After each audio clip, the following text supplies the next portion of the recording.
paper clouds above the street. Summer humming, halftime beat. You're laughing, but you look away like you know it's gonna be okay. Nothing big, nothing loud, just a smile in the crowd. Every moment gently bending, no beginning, no ending. Let it wander, let it play. Oh, there's no tomorrow, just today. We're making small moves, easy and smooth. Let it breathe, let it shine. We don't have to prove anything new, just in time, just in time. We're making small moves, side by side. Let the feeling stay light. If it feels good now, that's enough. Yeah, that's enough to know. Maybe we don't need a sign. Maybe this is already fine.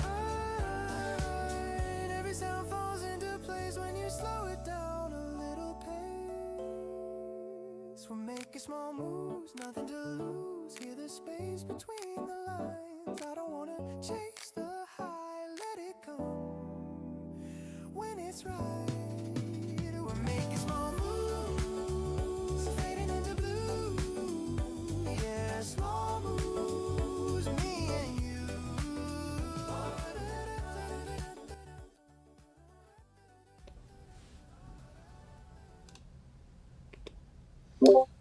And we're live. Hello, everyone, and welcome to another episode of While Unemployed, where we three guys talk about what unemployed guys talk about and do what unemployed guys do. As usual, I'm joined by Rudy and Kent. How y'all doing? Good, man. Yeah, solid weekend. Very hot up here in LA, frankly. I have something to say about the weather here in Arkansas. We got a tornado warning yesterday, What? and for some reason now it is 30 degrees.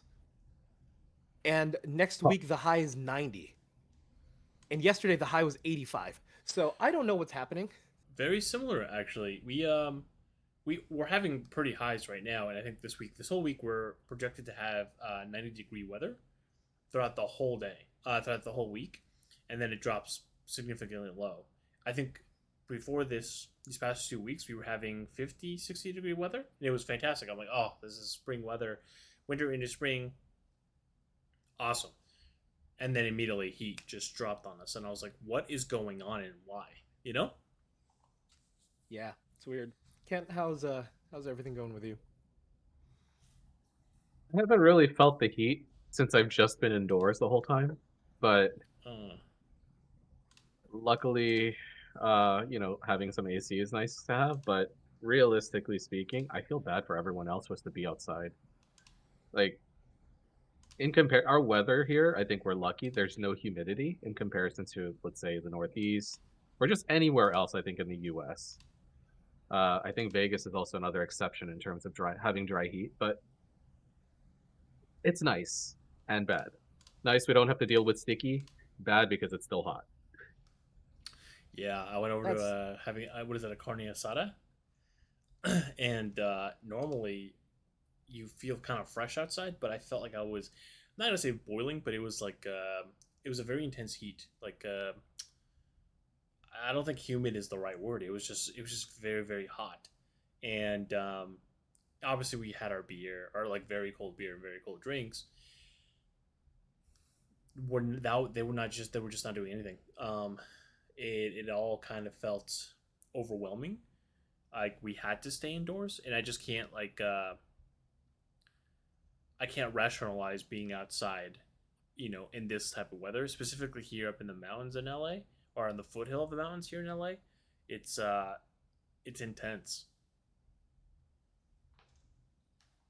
Just for the sake of giving Rudy a heads up, it's gonna be almost 100 degrees on Wednesday. Yeah, So yeah, I was told. Ugh, good luck. disgusting. Good luck. Disgusting. But good news is it does start to drop on, I think, next Sunday or this Sunday. So we're going back down into the 70s again. Okay. At least where I'm at. I don't know how it is inland or closer. I'm super Oh, inland, just so you know. oh, We deal with there's no body of water. we deal with 90 degrees, 96% humidity. So I'm not looking forward to that in a month. That's That's gross. It's the- literally, it can't kill you.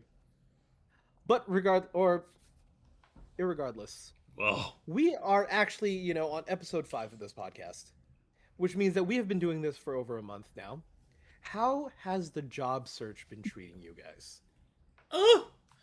Let me kick it off to Kent, because I have a lot to complain about. Uh, so good and bad.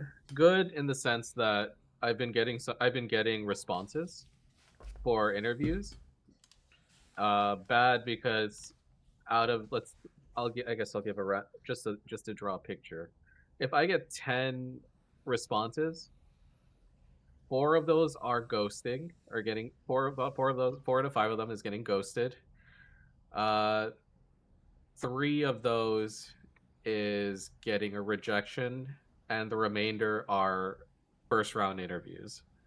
So ratio's pretty off or against me at the moment, but it's nice to at least hear back. In all honesty, I think we're at that point given how the job market is. Um, Rejections are actually better to get like responses from versus not hearing back at all. At least I know they looked versus Yeah. did they even look or even bother after going through the process of filling out 50 plus spaces or tabs or bits of information they're asking for multiple times over. Yeah. I'm glad to hear that. I'm glad to hear that you're at least hearing back, and the places you're applying to are courteous enough to at least let you know you're not, a fit at the time for what they're offering. I think that is stupendous, because on the other end, I'm either getting ghosted or I'm going through interviews and then getting ghosted. That's been my last 2 weeks. Is I nailed a few interviews, and then I've just been getting ghosted, and then I followed up, and I've heard nothing back. So there's like a dilemma for me where applying seems to work to get the attention of the people that uh, are hiring, but then we get to the interview process and things work out, but then they just slow down, and then they come to a halt. But like they don't tell me that it's come to a halt; they just don't say anything. Um, and I'm following up with the people that I'm capable of adding on Discord or via email or on like LinkedIn for feedback. And the only feedback is things have gotten busy. We are taking a step back from hiring more until things cool down. And I'm like, oh, okay, at least that's something. Like it's a soft rejection. Um, but then there's the other two that just don't say anything, and I've emailed them several times already. Um, you know, following up once, maybe twice in the week to let them know I'm still interested, and if there's any feedback or if there's anything else that they need from me, from a information perspective or an experience perspective, like to let me know. Crickets. So that's my current position. Is I'm applying. I guess what I apply with is well enough to land interviews, but then they go like the first and second interview are positive. After that, it's just crickets because something internally has changed or whatever it might be. It's like a soft curve, like a soft rejection, but not really a rejection. It's more so like, well, things are changing, so we're just gonna stop right for now, and then until we're capable of doing more. So, tough to hear, but whatever. We go again. We carry on. We continue. On the flip side, I've How's your end? stopped looking. Oh yeah, you found something? Nope. I'm actually taking this time to study to get my PMP Okay. What's a PMD? because project management professional. Okay. So it's a certification that costs a boatload of money. Ooh. So I really would like to just take this test once.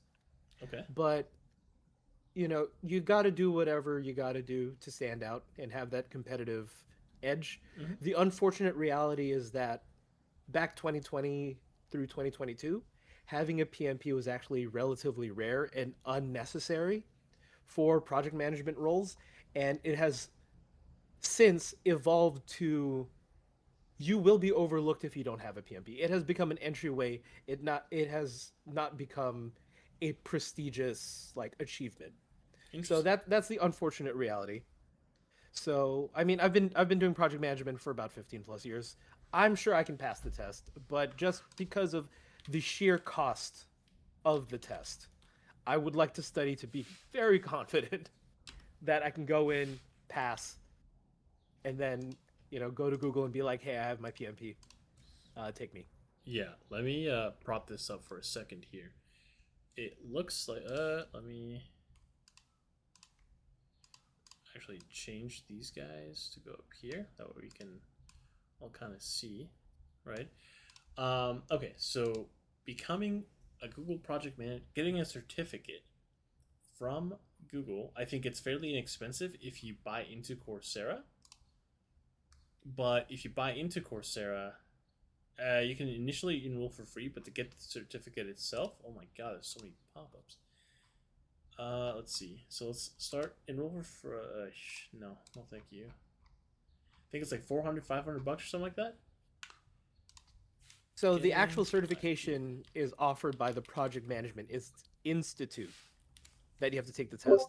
But even to qualify to take the test, you have to go through 35 hours of training from either Coursera or Udemy or whatever.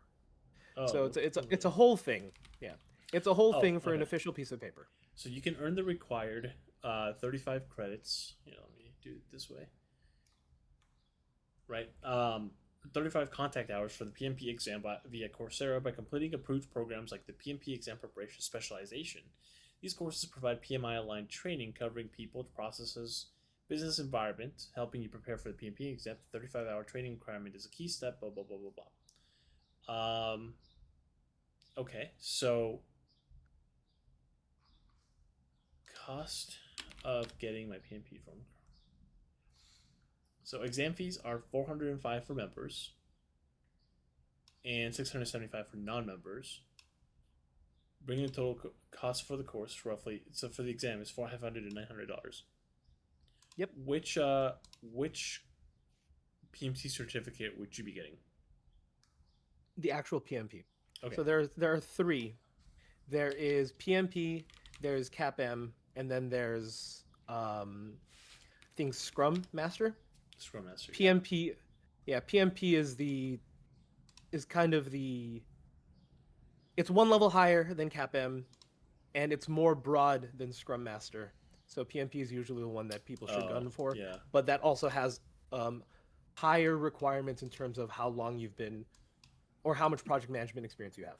Yeah. So this one reads no experience required. Your license to lead future with AI with PMI/CPMI AI. You'll gain the tools to build with AI effectively. This is in managing AI. Yeah, CPM AI. Let's go to PMP. 35 years experience. It's 425 if you're a member of what? I don't know. Or 675 to if you're not a member. Okay, and you said this helps you stand out as a project manager in the job market? No, it actually Cool. it's like I said, it's now the baseline. Unfortunately, it used to 5 years ago make you stand out, but now since everyone has it, it's unfortunately the floor, not the ceiling. Okay. And what was the other one? CMP? Yeah. Look again. I just want to throw this out there, but am I wrong to say we're at that point where even certifications no longer CAPM. carry as much value anymore? They don't, which is why I'm saying it's the floor, not the ceiling. Because it's becoming so saturated that you actually look worse if you don't have it instead of looking better. It now hurts you to not have it. It's not it's unfortunately not a net zero. Okay, member price $225, full price $300. Show the world that you possess the foundational knowledge and skills that project team demand. The CAPM proves that you're ready to take on the wide range of projects with ways of working that include. I might need to take some of these, frankly. Let me start making some money, and then I'll think about this. So it's PMP, CAPM, and what was the last one? Scrum Master. Ugh, that one. Yep. I feel like Scrum Master is a waste. No, it's not a waste of time. It's just I've been in Master Scrums, and I think that a lot of organizations that don't need this kind of structure try to implement that kind of structure because they try to be It's try a to good be buzzword. aligned with like startup culture, and I'm just like, Yep. That is completely unnecessary. I agree. It's a good buzzword. It's something that helps the earnings report, saying that you have Even integrated for- some kind of tech jargon into your workflows. Yeah. Ugh. Okay, so you're for- saying in order for us to not stand out per se, but just readjust and recalibrate to the current norm, we need one, if not two, if not all three certifications: PMP, CAPM, and CSM, so Certified Scrum Master. Yep. Whew. Ken, what do you think? I mean, Scrum or the Scrum practice is pretty much used for IT or the software development space, if I remember correctly. Yep. And And tech project managers are paid the most. That's why Yeah. it's important. So, but if you're looking, so yeah, I don't think unless you're within tech, like so anything tech related, healthcare, maybe manufacturing, it doesn't really matter to have it unless you really are trying to move into that space or that particular industry exclusively. and I mean, there's and also agile as well as another practice as well. yeah, and these Yeah. are just styles of project management. That's why the PMP is like the Mhm. all-encompassing, can work across the board. If you've managed one project in one industry, you can use the same practices in another. It translates pretty well. Okay. What was it? Yes. Go ahead. I was gonna throw this out there. I can confirm the like Milo's statement might be as true as it gets. The PM at Shein isn't certified with a PMP or any sort of certification. She's just running off of her own experience. So The PMP used to be something that you would get to get promoted at a company, and because most companies would pay for you to take this exam. Hmm. But at my last job, the stipulation was they will pay for your PMP, but if you don't stay with the company for an additional 2 years after you get the PMP, you have to pay them back. And I was willing to do that, but then boom, surprise layoff. So brutal. Ah, yeah, Yeah. I've seen it used in the creative setting. Some of these things in creative settings, and I just didn't agree with any of that. It's very I don't have, structured. I don't, It's I don't have a very good impression of some of these structures. me 'Cause, neither. On my end, Uh, it's come from people who are like not in over their head, but it's like people who are trying to appeal to that, and it's like none of that is very much necessary for the current setting at all. the word that I use is performative, but Yes, there we go. Thank you. That's it. Yes, a lot of the folks that I've seen uses, they're very performative. as a project manager, I'm not going to say that quiet part out loud. It is ultimately something that you can use to summarize and create a one pager for the stakeholders, and whatever gets the job done gets the job done. Correct. Yeah. That's fair. Okay, let's talk So about getting- our yeah, topic but- today. Yeah, so getting the job done. We talked about Pokemon Go a few episodes ago, using the pictures that people would take of spots and to generate their maps. And that was confirmed and actually made headlines and started trending again in the past week. How do you guys feel about that? Like we kind of called it. I'm glad we did. Well, Honestly. to be fair, Reddit kind of called it a while ago, but now that it's actually being shown to be in use, glad we called it out. Glad it was called out last week, or a couple of weeks ago. I think that's what he meant. Yeah, that's what Milo meant. Oh. Sorry. No, it's all good. It's just, yeah. Obviously, we weren't the first to discover it. It was, and in our podcast, we, was it episode 2, I believe, maybe 3, we put it on the big screen. We were literally going through that Reddit, saying, "Oh yeah, like people are talking about it in that way, and they're the ones that essentially called it out." And so I'm glad that we got to talking about that subject when we did, because as it's becoming relevant again, we are also kind of winning some of that SEO, as on some of our short form content posted to like YouTube Shorts and Instagram.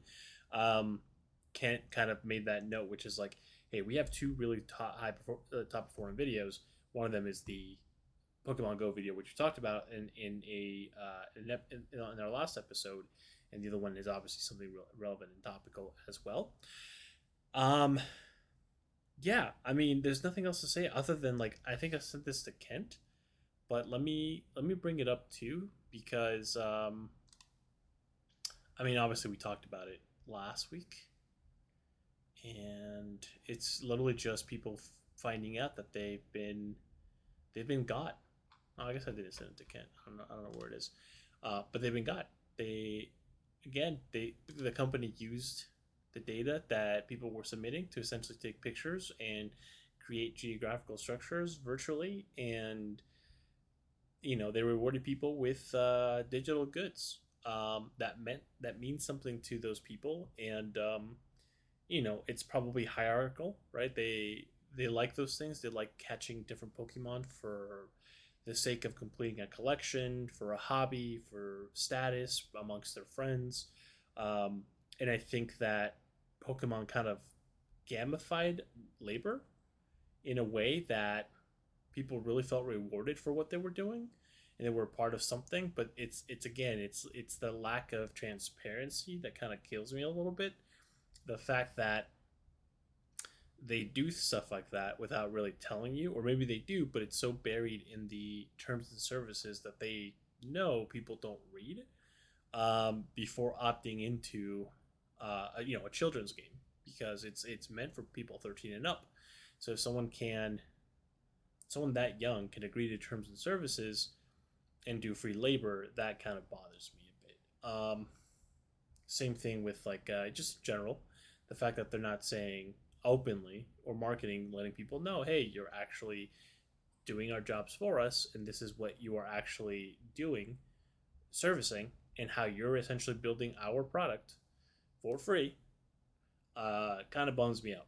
So it's obviously, again, it's awesome. It's an awesome game that I think a lot of people out and about and socialize, and gets them excited about the areas that they're in, so they can go and play and discover. So a lot of people probably won't even care.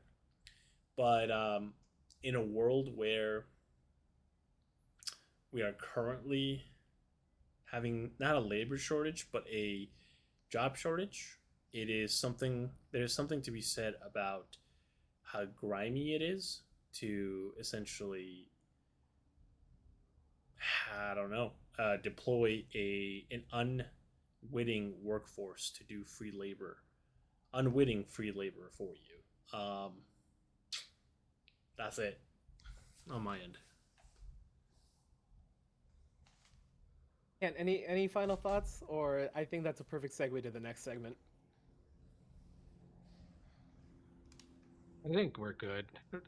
Yeah. I don't think I can really add on to that. I mean, the only thought I really have was, it's, if anything, we can call it scummy behavior from a company taking advantage of nostalgia, to build out their own business. But we can also call that a smart decision as well, knowing it's effective.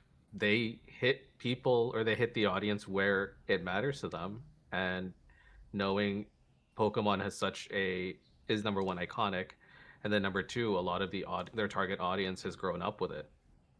Yeah. It was you can either call it ingenious or you can call it scummy. One way or the other. It just depends who you really ask. Yeah, I think there's a fine line between exploitation and an innovative business practice. I think that's the way to put it. Yeah. Yep. And I feel like again they know better, but it's like it's hard. It's hard. It's sorry. It's hard to pick a side because depending on who you ask and depending on the day they're having, they will either tell you they're being completely exploitative and this is malpractice and people are being taken advantage of, or they'll be like, hey, it's a fucking children's game. Like it's not that deep. So it's rough to have a conversation in a way that you sort of have to have clearly defined, like you have to have professionals opt into that say and kind of get their feedback from a legal perspective and then also from like a consumer perspective, so we can kind of have a baseline of arguments go and go from there rather than speculatory opinion about the thing. And for me, I guess the most I can express is just kind of fucking sucks. Frankly, it's smart from like a, but it's not transparent. It's not transparent, or if it is, or quote unquote transparent, and it's buried in the terms and conditions. Like that's sleazy and pretty bad practices. So I'll just finish up. I'll finish on that. Oh, one last comment. They did also monetize the game as well. So they did. Is it safe to say they double dipped? Yeah. But, again, two sides of the coin. One side being the investors think that it was incredibly innovative and very lucrative, whereas the community, we can cry out for transparency. Asking a tech company for transparency is not an unfamiliar battle, but there is good and bad. It really just depends which side you're on. Yeah. Yeah. Yeah. So the next segment, job hopping has changed. I actually have some statistics that I got last year, so these are updated as of 2025 or middle of 2025.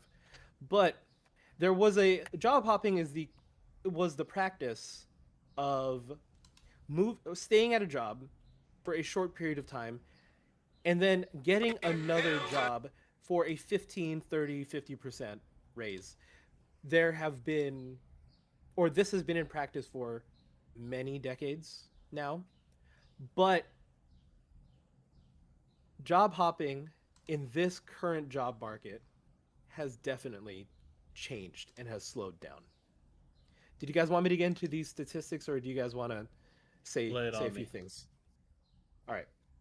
So as from 2020 to 2022, the ratio was you got one interview for every 10 applications you would send in. 10%. But as of 2025, it has fallen to one interview for every 25 applications.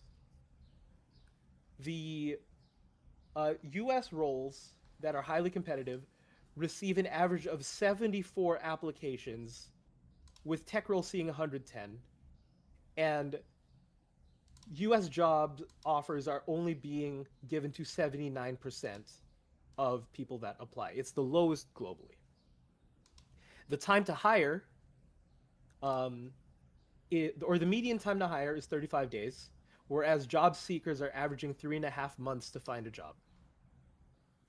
So the entire job market, because of AI, has become incredibly saturated with high talent and has gotten to a point where, because of the sheer number of applications, you have to send in more just to get you have to input more to get the same output you did 6 years ago.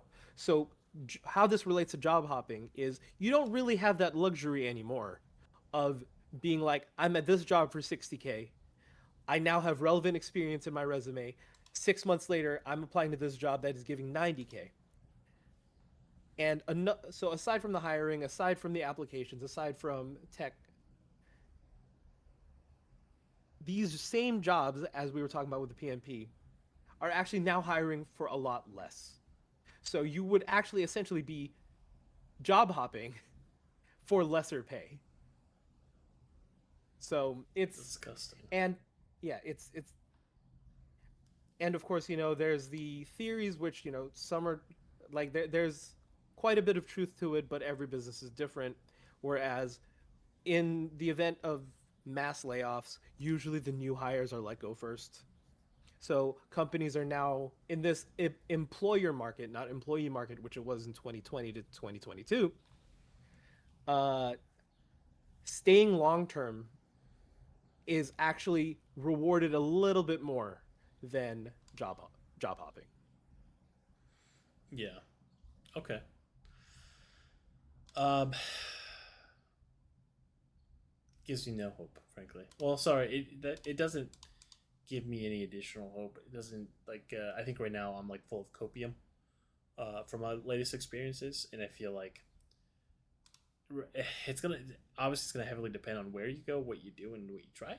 But um, those stats seem to ring pretty true. I would say, at least for myself. Like I've been applying to a bunch of different things, and honestly, again, maybe this past month I've been hitting a little bit of home runs here and there. Um, but again, with all the ghosting happening, like I think half of the time I'm just like, okay, what's the point of going through this whole process? And then I imagine that once I do find something, it's very likely that throughout I'm going to be reached out by recruiters perhaps, and like, hey, would you like to go here instead? Because I think moving vertically is probably uh, easier than trying to find something fresh. And then on top of that, the offers that are going to be made then, so something for me to anticipate would be that, which is we're not willing to offer you, you know, more than like a 10% increase, if, maybe perhaps a little bit less. But it's an upgrade, right? It's like a modern day upgrade. People trying to leverage weak offers to move people parallel, just because likely they've been getting away with it while the market is um, swung towards the employers. Does that make sense? It makes a lot of sense. And it goes back to why upskilling is important, because with these mass layoffs, you're getting a huge wave and influx of highly skilled people in more senior roles now fighting for the entry level roles just because that's all that's open right now. So people are taking massive hits in terms of their income as well. And Yeah. it's you know when the idea of going back into gaming pops into my head, you're what makes me sad is that I'm competing with former friends, former peers, not former, but friends and peers that have also been impacted by layoffs.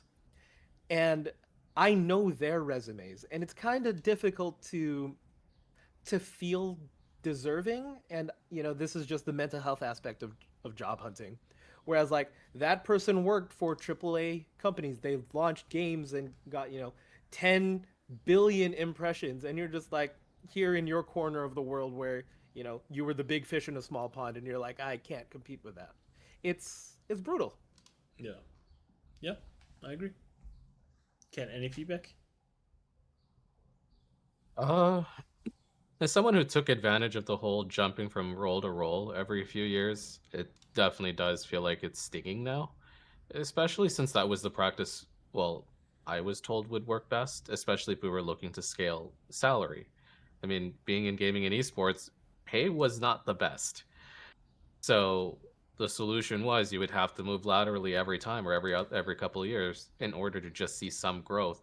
If you weren't growing, if you weren't growing vertically within the company, you were your alternative was then to move laterally to at least get some sort of raise. Um, and now that we're in a employer's market, it definitely makes it a lot more challenging. As you mentioned, pay is not going up. If anything, it's gone back down, and the expectations have gone back up or gone up from what it used to be. I mean, and a lot of the entry level roles I've seen, 2-3 years of experience minimum. How the hell can you call that an entry level job anymore when you're somewhat not seasoned, but you have experience now. You're not green anymore. You've been in the trenches to some degree, uh, and you understand what the flow of the work looks like. But yet you're going to get treated, or yet you're not going to get the pay that's associated with that experience. So Yeah, I think that also kind of it resonates with something that I heard about, and this is more so about like I'm not gonna get political, but this is more so about like our administration and like points of views. Is that we're currently seeing kind of the last hurrah of a dying culture, and that is like obviously they're talking about like white supremacy and like stuff that used to be the norm for a very long time is now changing, and this is like the last hurrah. And I think very similarly, we're seeing that a lot in jobs with practices that are happening.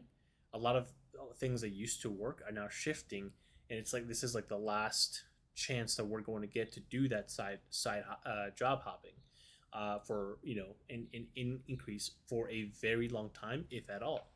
I don't know how intelligently they're going to move moving forward. The hiring practices. I don't know how they're going to restructure based off of this marketplace for trying to meet so much demand in the job market from people that are obviously looking for roles. But I think that we are seeing the death of a lot of old practices in hiring, and sort of the convolution of the start of the latest trend of hiring or how to hire. And I think that's where we, the lookers, the job seekers, are finding ourselves being at the what's the word? We're the collateral damage of that, of them figuring out that latest and greatest and adjusting to that in uniform. there's a, I mean, this. Oh, go ahead. Sorry. no, you can go ahead, Ken. I'm gonna form No, go, my go, go. thoughts. Oh, the comment I was going to throw out was, given 2-3 years is now the new baseline for an entry level job, how does that position us, who are in the middle of our careers, between 7 to 10 plus years?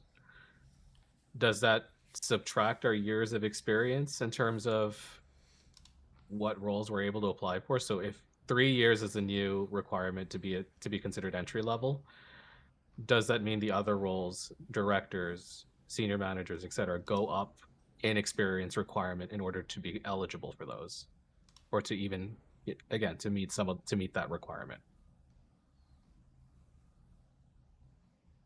Say that again. So you know how 3 years is 2-3 years is becoming the new baseline for entry level jobs. Okay. What are the odds or the possibility that roles for let's say a manager, a senior manager, director go up as well in order to adjust for that shift in starting point? No, right? I'm I'm still not understanding the question. What is So, the shift oh man, for people like us to does be able to does get it your role? does never mind. It was just a random thought that came to mind. No, no, please let's explore it. I think I'm just trying to grasp what you mean so I can give an adequate answer. So an example would be, if let's say what we're familiar with, an entry level job is usually 0 years of experience. So ideally brand new graduate, or 1 year, and 1 year would be pushing it, right? Yeah. And then let's say a director requires 10 years of experience. Sure. So given there's a shift in how the roles are defined, and the requirements to the experience requirement for entry level jobs moving from 2 to 3 years to about 2 to 3 years. Oh, okay. So Does that the floor is shift? moving, Does and then does okay. does yeah? Does that go up as well? Probably, man. Honestly, like I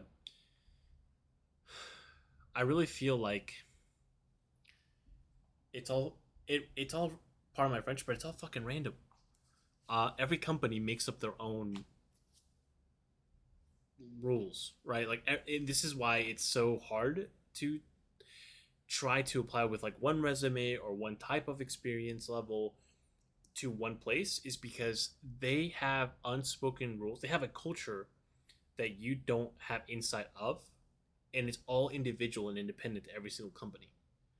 Um, a small community people, uh, a company that mid-sized company or a small-sized company is probably going to want someone that has just enough experience, 5 to 6 years of community building to kickstart their community, so they have enough authority and enough experience to be able to establish the bare necessities of what they need or what they care about, probably over someone who has 10 to 12 plus who's been crazy all over the place, because it's almost too in depth perhaps, and they're way too expensive to be able to hire for what they actually care or need, or whatever they want them to build. So I think it highly varies, and I think that that's not something that changes. It's just the not sporadicness, but the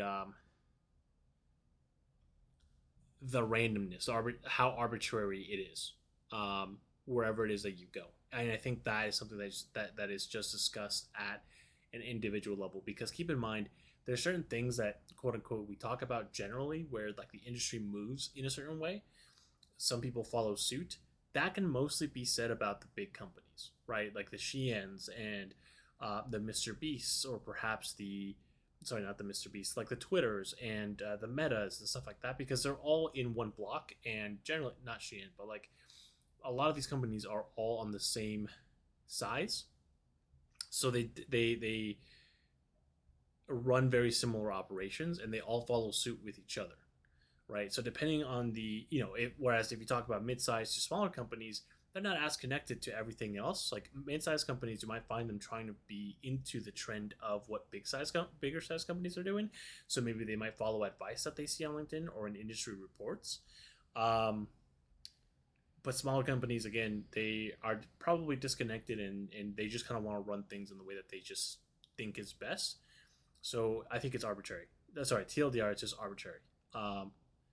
And I think you'll see a lot of those changes mostly in the bigger companies, because that makes sense. They follow industry trends. They set the industry trends, and they follow industry reports and job market reports. They have the dollars to pay for that information and that data and operate in that way. Whereas mid-sized to smaller companies probably don't have that within their budget. They probably have their HR professionals look at an HR report, or some market data, and then just kind of go from there. So long-winded answer of saying I don't know. I think the reality is you line up 5 people, similar resumes, similar backgrounds. Are you telling me that you can point at a person and be like, that person has 10 years of experience, but that person has 12? I really can see the 2-year difference.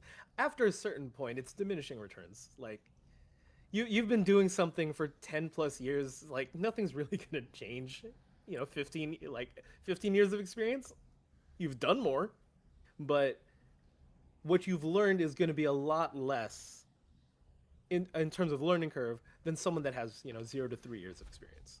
Yeah, but I think it's a filter. I also kind of want to talk on that a little bit. It's like, at what point do you realize someone's a director level? When do you see the difference between the change? And then what dictates that difference, right? It's like, for example, maybe I have 10 years of experience only building, because I've never gotten upgraded before, so only building community or only building social media, but never really managing social media, right? If that makes sense. Like maybe I'm a content producer, right? And so there's a lot of convolution there there's a lot of details and nuances there that pertains to the company that is sourcing specifically. that they determine director level. Like, for example, Shein might be like, a director level for us is someone who's worked at a FANG company, who has their PMP certification, who has all these other things, and that's what we're willing to pay this amount of money for. Whereas a director level for some other company might be like, well, we just want someone who knows how to listen to the community and talk to the rest of our team internally to tell them about what everybody's saying about us and how we can market to them, and has 10 years of experience doing that instead. So widely varies, and I feel like that's why we can't really. It's hard to just do a one size fits all approach because of how different every single company is, their expectations, so on and so forth. And then again, like, I don't know at what point someone graduates from a regular person to being a director. Like, for example, I have 10 years experience. I have maybe eight of those years building just community, and 2 of those years in middle management.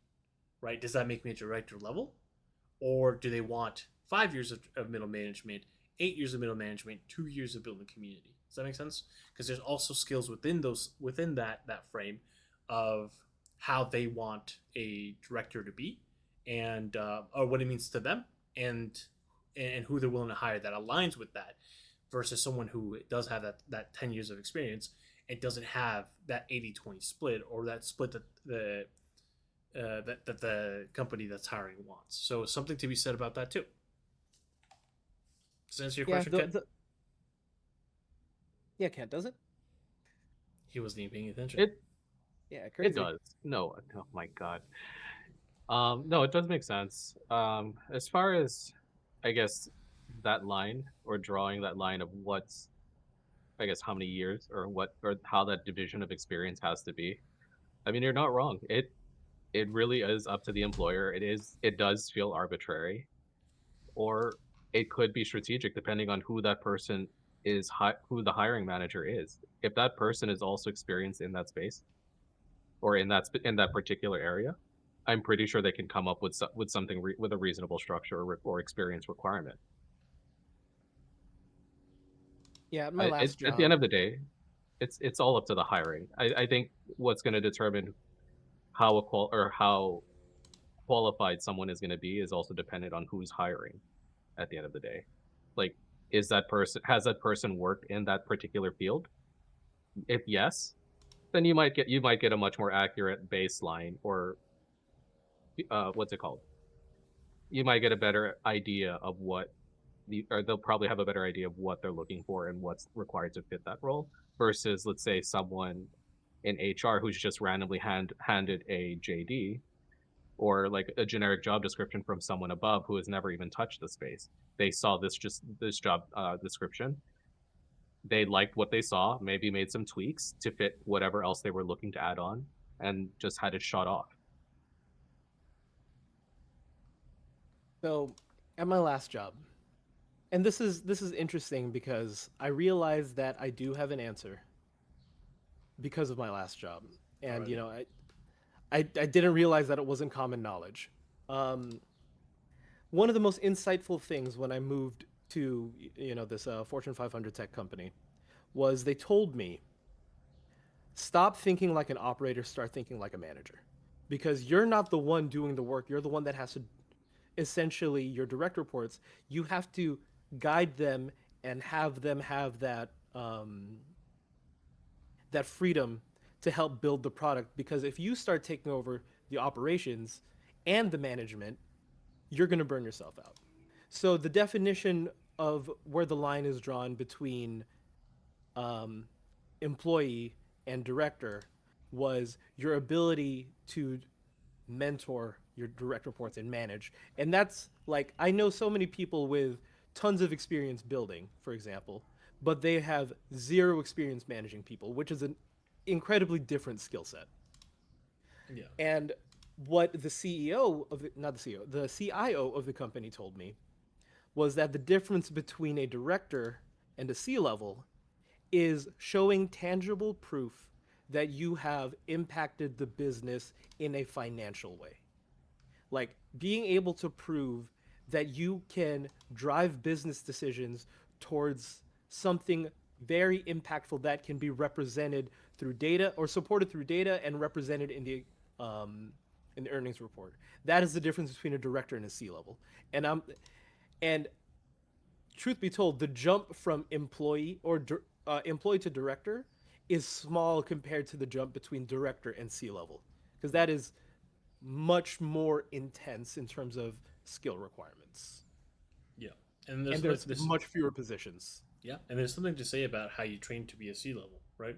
If you're doing director level stuff, um, you know, unless you're being actively groomed to be a CEO, and this is my gripe with a lot of companies. It's like there has to be a plan for you to upgrade in a few years, and if they don't show that to you, then how do you expect to stay there with them, right? But I think that jump is high. Like a lot of people are generally, whenever they make an upgrade, it's like they were groomed or they got some heavy mentoring around how they should be thinking about stuff, or they went out and received information or grabbed information on how to upgrade, and then they created a path for themselves in that way.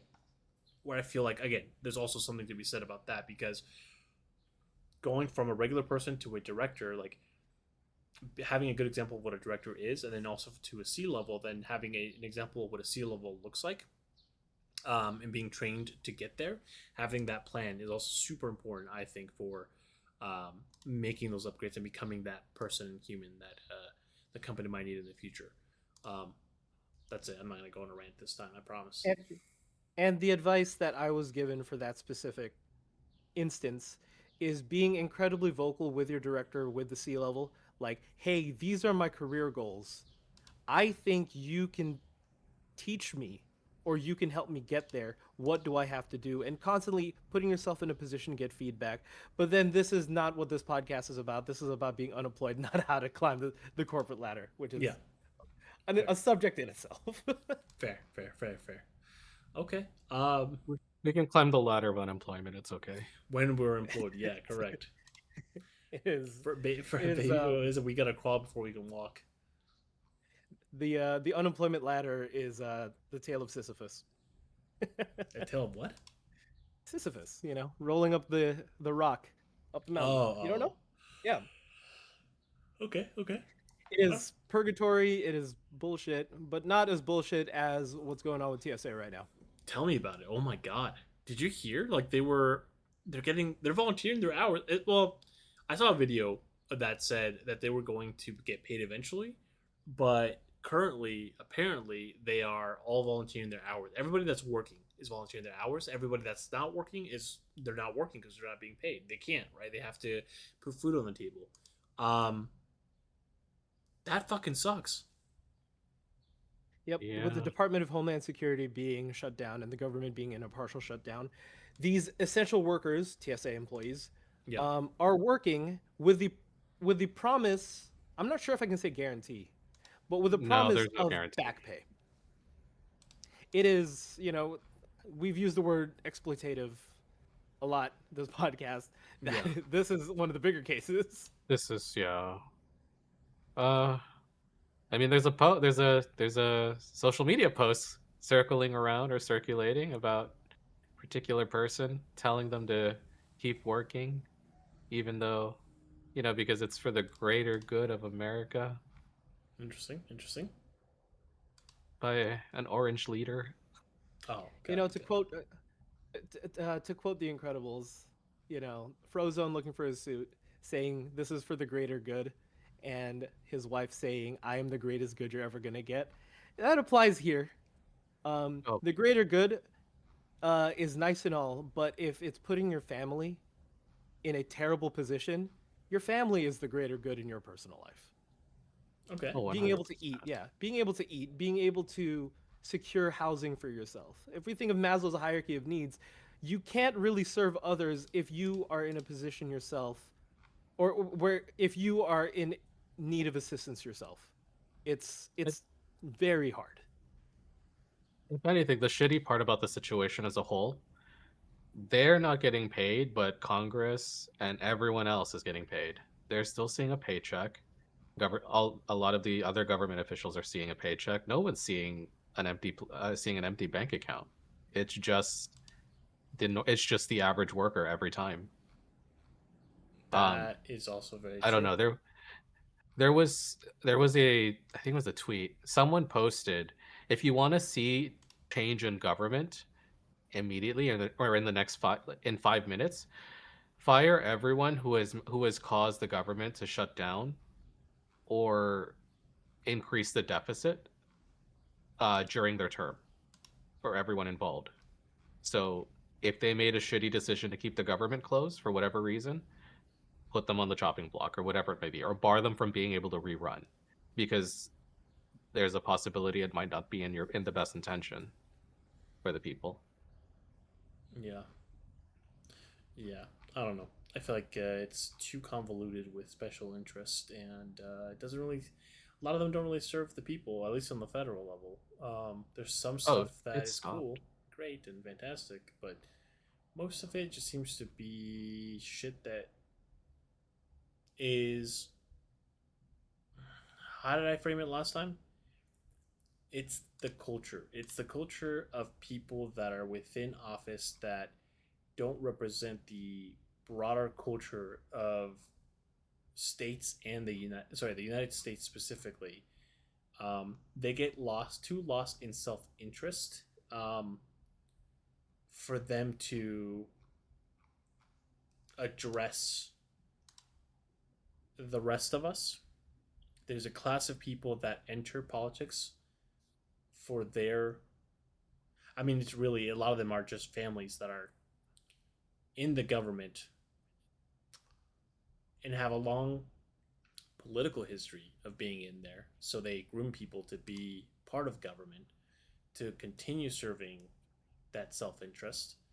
Um, I think the people that really understand, sort of, at least have the closest understanding of what their constituents care about, are people at the state level that graduate to a federal level, to Congress, that could actually help us make any change. And I think anybody that's hasn't been contributing at the state level, and by the state level, like, I'm not talking about just some podunk town, anywhere. I'm talking about people who actually have and constantly travel to through the entire state to understand their the needs and wants of their people and genuinely listen to them. I think that is the closest we will get to someone reasonable being within Congress, um, that are actually going to help us with anything, uh, and address our needs as regular people. Because ultimately, you're right. I think it's our dollars that go into funding all this shit that we never asked for, but are being told is a requirement. We're paying for everything. Their government, what's it called? Their salaries, their Yeah, benefits. I keep in mind the benefits in particular. We make healthcare is apparently inaccessible, or we cannot provide free healthcare for everyone, but we can provide free healthcare for government officials. yeah, Make that make sense? I know it's not. I know it's a big difference in population, but if we can subsidize their coverage, ensure they get a paycheck every day or every one at every point, yeah, how the hell can we not take care of the masses? yeah, yeah, yeah, yeah. Okay, well, What's also pretty bullshit is that apparently people you when you buy airfare, you're still paying the security fees. TSA agents aren't being paid. Why are we paying security fees? Wait, what? Yep. And those security fees aren't even going to the gate agents or anyone else working. So what the flying fuck? Yeah. Flying fuck. I get it. Oh god, that wasn't intentional. That literally, wasn't intentional. Any final thoughts, gentlemen, before we close today's episode out? no thoughts from me, just vibes. Don't do drugs, kids. Sorry, that's all that could come out. All right, then. With that, we will see y'all next week unless we all decide to donate our time to the glorious TSA agency. We should become TSA agents, actually. They do pretty damn well when they're actually getting paid. Oh my lord. Well, all right. With that being said, we'll catch you guys on episode 6, where hopefully, I don't know, hopefully we get employed, but we'll see. Miley, you want to close us off? TSA. Jesus. I mean, nothing left to say except we'll see you next week. Alrighty, y'all. Peace. See you.